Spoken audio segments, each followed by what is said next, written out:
We're wrapping up spring with the spring game, obviously. How'd spring go for you? It went good. Took a lot of steps developing and getting better at, well, the team got better too. We were able to compete.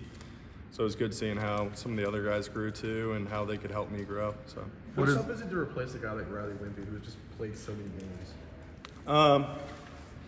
Riley's awesome. He was able to teach us a lot of things. He left a legacy for us and just taught us how to do things. So he didn't leave us completely. He left us with things that we could grow on. And so we're all just trying to compete and see who can fill it in and who can get better and replace him. What's the biggest difference playing with the ones than playing with like the twos or the threes or whatever you were before? Well, getting to look at going with different groups, we were able to compete against different people. If you just stick with one group, it's you kind of learn their tendencies, but then also when you get to go with other groups, you get to see different looks. So some of the other guys have stepped up and were able to get those looks too, and so it helped us all grow and get better and just keep competing. How long have you got to wait for a bigger chance at a bigger opportunity, and why might you be ready for that? Just stepping on campus from the very beginning, I wanted to do everything I could for the team, and that starting younger, it was mixed in a little bit, but special teams, and that was my role then, so I just tried to excel in everything I could there. But not just getting angry about not doing what I want to do. It's about just being part of the team, and I was able to do that early on, and then now I have an opportunity with Riley, but it's not just me. We're competing with other guys to see who can fill in that spot, and if it's not me later on, then I'll just keep doing what I can for the team. You mentioned special teams. I think you had a punt block last year, right? What was that moment like for you? It was awesome.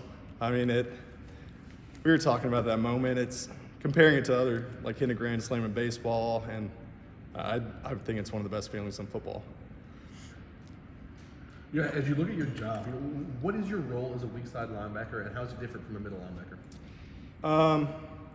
Most of the time, the mics are more inside the box. I mean, we're mixed in a little bit here and there, but we're out there with receivers, kind of more skilled people versus having to be just straight on tight ends.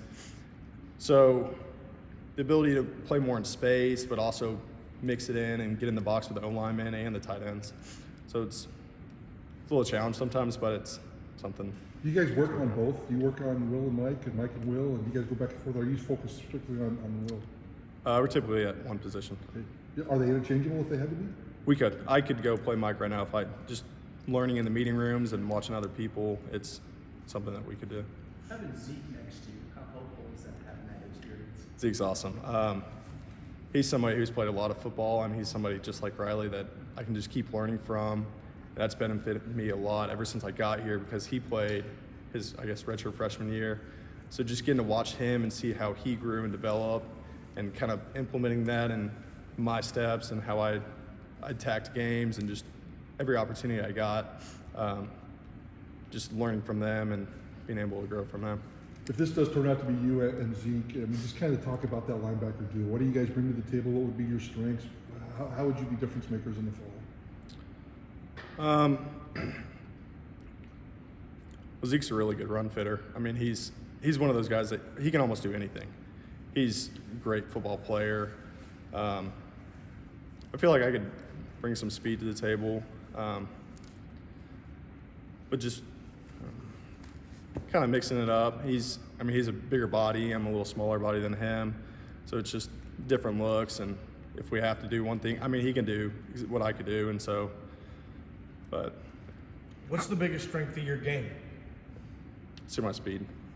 I'm able to move in space and my speed.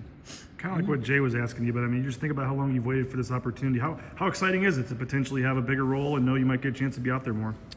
It's really exciting. I mean, it's something I think about all the time. I grew up dreaming about playing college football, and now having the opportunity to start is something that's really cool to me. And if I could look back, and never in a million years, but as a little kid, just dreaming about it, and it's really cool that I get the opportunity to have a chance to start. You and DJ Schramm have both been here for a while, both kind of been biding your time. How close are you guys on and off the field? DJ's my best friend. Him and I have lived together since we got on campus right away. So we both were early enrollees. Everybody kind of had their cliques whenever they first, because we came late. But so him and I have been really close ever since we first got here. Obviously, Andy, having played the position, probably has a high standard for the position. How much do you guys want to emphasize on being playmakers on this defense, and how much does this defense need that out of you guys? Well, we always talk about how it's designed for us to make plays, but that doesn't just start with us making plays. It's the guys doing awesome jobs up front. They do awesome jobs up front, and they give us the ability to make plays. And sometimes if we make the plays, it's not just because we're out there doing it. It's because you might not see somebody else is doing their job, and I mean, it's a whole team aspect.